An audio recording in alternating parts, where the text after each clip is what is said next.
두 번째 소주제는, 두 번째 소주제는 구속사의 길은 고난과 피난의 길이다. 요셉은 유대 사회에서 목수에 불과했습니다. 그럼 그가 헤롯 왕의 생각이나 움직임을 간파할 수 있었겠습니까? 헤롯 왕의 생각을 아셨던 전지전능한 하나님께서 천사를 보내셔서 요셉에게 애굽으로 피난하라고 알려주셨습니다. 아기 예수님은 태어난 지 얼마 되지 않아 가정과 함께 낯선 땅으로 떠나야 했습니다. 그런데 이 상황은 구약 성경의 말씀 하나를 이루려 함이라고 마태복음은 기록합니다. 호세아 11장 1절 한번 같이 읽겠습니다. 이스라엘이 어렸을 때에 내가 사랑하여 내 아들을 애굽에서 불러냈거늘. 이 구절에서 내 아들이라 함은 하나님의 아들 예수 그리스도입니다. 그리고 이 말씀대로 애굽에서 아들을 불러내려면 아들이 애굽에 있어야 하지 않겠습니까? 이를 이루기 위해서 헤롯 왕이 아기 예수를 죽이고자 할 때 이러한 환경마저도 사용하셔서 아기 예수를 애굽으로 하나님이 보내신 것이죠. 아기 예수는 태어나자마자 태어나시자마자 애굽으로 피난 가야 하는 고난의 길을 걸으셨습니다. 물론 이때는 아기의 몸이니 예수님이 하나님이시지만 아기의 몸을 입고 있는 거잖아요. 한 3kg 정도 됐겠죠? 요셉과 마리아의 극진한 보호를 받으며 애굽으로 갔을 것입니다. 신생한데 이게 얼마나 고생입니까? 고생 엄청 하죠. 그때 당시 무슨 자동차가 있는 것도 아니고 기껏해야 도보나 나귀를 타고 애굽으로 피난 갔을 것이니 중동 지역의 날씨나 환경을 고려하면은 이는 신생아에게 좋은 환경은 아니었을 것입니다. 애기들도 목욕도 해줘야 되잖아요. 저랑 아내랑 2011년 5월에 결혼을 했는데 저의 첫째 아이인 김주현 형제님은 원래대로라면은 이제 10개월 채우고 2012년 2월 말 또는 3월 초에 태어나야 했습니다. 근데 아내에게 임신 중독이 와가지고 그러니까 아이와 산모 모두 위험하니까 예정보다 빨리 임신 7개월 만에 제왕절개로 아이를 꺼내야 했는데 그래서 이제 2012년 1월 초에 수술을 했습니다. 네. 우리 주현 형제님 생일은 개인정보기 때문에 제가 날짜는 말 못하겠습니다. 아무튼 그래서 만 7개월 된 어떻게 보면 칠삭동이죠. 그래서 미숙아로 태어나게 되었는데 그때 이제 7개월이니까 얼마나 작았겠어요. 예. 원래 제대로 태어나면 3kg인데 그 절반도 안 되는 몸무게로 태어나가지고 인큐베이터에서 약 1개월 정도 있다가 이렇게 살을 좀 찌워서 면역력을 키워가지고 네, 겨우 집으로 오게 되었습니다. 집으로 와도 3kg가 안 됐죠. 네. 그러니까 아이가 약하게 태어났는데 가뜩이나 그때 1월 2월이었으니까 얼마나 추웠겠어요.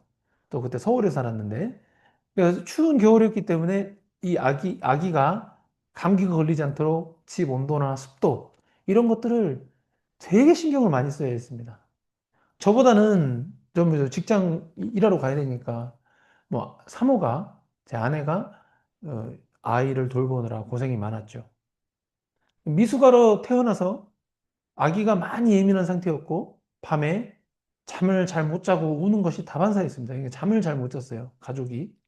물론 지금은 뭐 중학교 1학년이니까 아주 건강하게 자라가지고 학교도 잘 다니고 반에서 키도 뭐 손가락 안에 드니까요. 키도 큰 편이고 체육 활동하는 것을 매우 좋아하지만 아기였을 때 성장통을 많이 겪었습니다.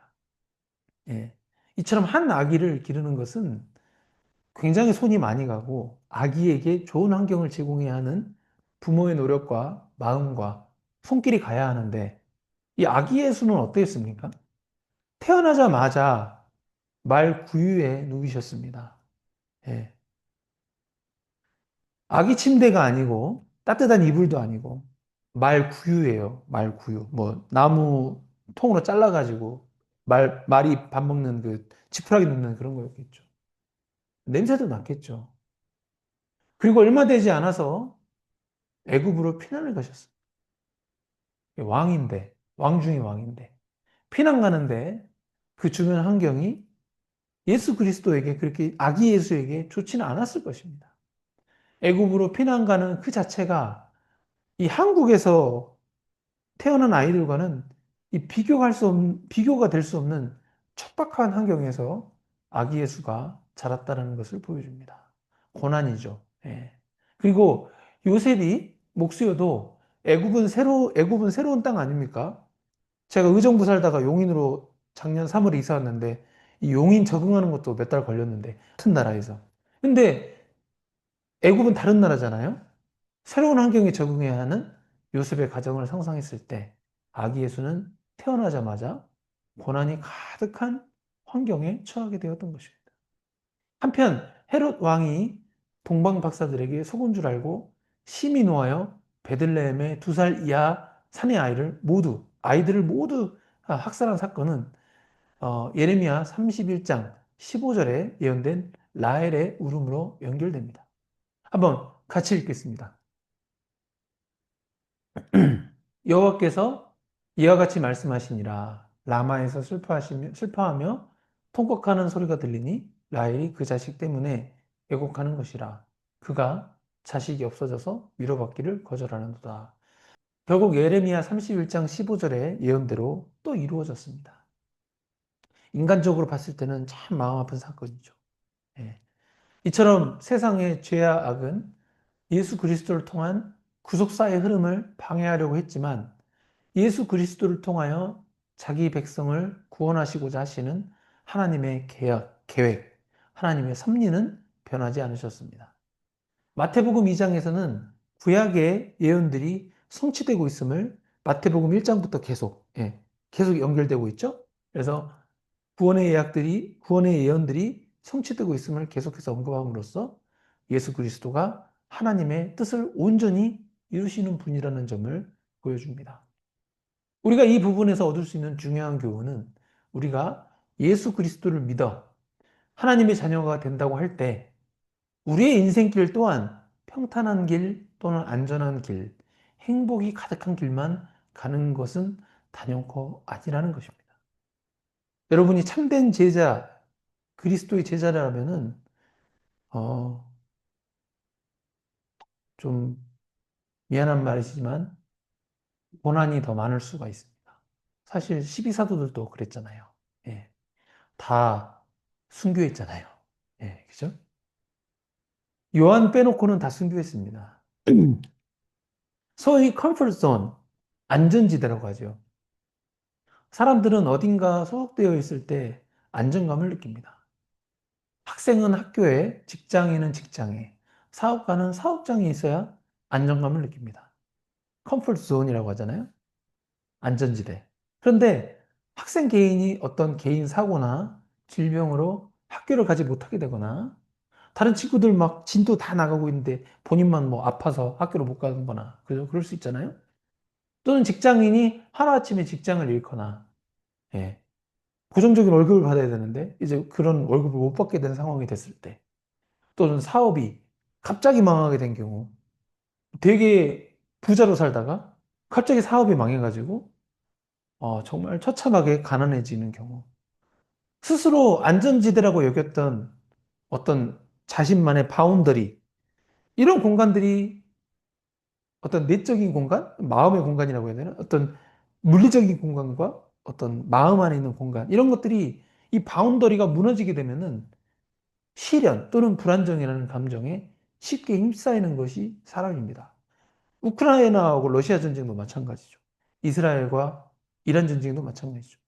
전쟁이 일어나니까 학생들이 학교를 못 가고 자기 목숨을 걱정해야 되고 직장을 못 가게 되고 직장을 잃는 거죠. 전쟁이 나면 사업도 못 하게 되잖아요. 예. 불안하게 되는 거죠. 그런데 마태복음 2장을 자세히 보면은 지금 그러한 상황이 벌어진 것입니다. 이 어마어마한 상황인 거예요. 베들레헴에 2살 아래에 있는 아이들이 이 컴포트 존에 해당하는 베들레헴이라는 어떤 도시에서 평안하게 잘 살고 있었는데 갑자기 예수 그리스도가 태어났다는 이유만으로 이 헤롯 왕이 헤롯 왕의 명령입니다. 헤롯 왕의 이게 명령으로 2살 아래 아기들이 모두 살해당해 버립니다. 이게 어마어마한 사건이죠, 이게. 전쟁하고 맞먹는 사건이에요. 2살 아래 아기들이 다 죽는 상황. 이게 참, 그들의 부모들은 컴포트 존, 그러니까 안전지대라고, 컴포트 존이라고 여기던, 안전지대라고 여기던 베들레헴에서 자신들의 아기들을 평안하게 돌보고 있었는데, 갑자기 그들의 죽음을 눈앞에서 보게 됩니다. 아, 이거 미칠 짓이죠, 이거. 예. 너무 비극적이고 잔혹해요. 한번 상상해 보세요. 전쟁 상황도 아닌데, 자녀들이 눈앞에서 죽는 것을 보게 되니까 어떻게 보면 전쟁보다 더 냉혹한 상황이죠. 그런 하나님은 그러한 안전지대에서 벗어난 상황, 이런 극한의 상황이라 할지라도 예수 그리스도의 구속사가 진행되는데 이 구약의 그 예언들이 이루어져야 하는 것이었던 것이죠. 이것이 바로 하나님의 뜻입니다. 하나님의 뜻이라고 해서 2살 아래의 아기들이 모두 죽는 것이 괜찮다는 의미는 아닙니다. 저도 사람이니까 마음 아프죠. 자녀가 둘이나 있는데. 그런데 구약의 말씀들이 이루어지는 것은 예수 그리스도가 메시아이고 참된 구속자 되심을 마태복음 2장 상황에서 알려주는 것입니다. 그래서 사람들은 얘기합니다. 왜 예수 그리스도가 있는데 전쟁이 일어나냐? 아니요. 신약을 읽어보시면 예수 그리스도의 재림을 앞두고 오히려 나라와 나라가 민족과 민족이 전쟁하고 가난과 기근, 지진이 많아진다고 얘기하고 있습니다. 이게 지금 전쟁이 일어나는 건 당연한 거예요. 전쟁이 일어나야 되는 거예요. 하나님의 말씀이 이루어지고 있는 거니까. 물론 우리는 평화를 강구는 해야죠. 예, 우리는 사람이니까. 그렇습니다. 우리의 인생길에서 자꾸 내 삶과 환경이 컴포트 존에서 벗어난 상황이 되었을 때 그러한 상황을 허락하시는 하나님의 뜻이 무엇인지 먼저 살펴야 합니다. 갑작스럽게 건강을 잃으셨습니까? 갑작스럽게 직장을 잃었습니까? 갑작스럽게 큰 사고를 겪으셨습니까? 뭐 죽을 수도 있는 병에 걸렸습니까? 이럴 때 여러분의 반응은 어떻습니까? 건강을 잃는 것, 직장을 잃는 것, 사건, 사고에 눈과 코를 쳐박고 근심, 걱정, 염려로 여러분의 시간을 그대로 흘려 보내시겠습니까? 여러분과 제가 마주치는 컴포트 존이나 이 컴포트 존을 벗어나는 상황 등이 우리 개인에게는 매우 큰 사건으로 다가오지만 사실 하나님께는 큰 문제가 아닙니다.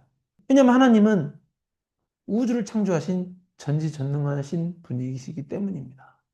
하나님이 우리로 하여금 인생에서 이 안전지대를 벗어나게 하는 인생의 위기 상황을 허락하시는 것도 바로 우리가 천국 가는 여정 가운데 우리를 연단하셔서 천국의 1층천, 2층천이 아닌 3층천으로 인도하기 위하심인 것을 꼭 기억하시고 내 인생의 안전지대, 컴포트 존에서 벗어난 상황이 발생했을 때 그 상황에 매몰돼 가지고 막 불평불만하고 슬퍼하고 막 어쩌지?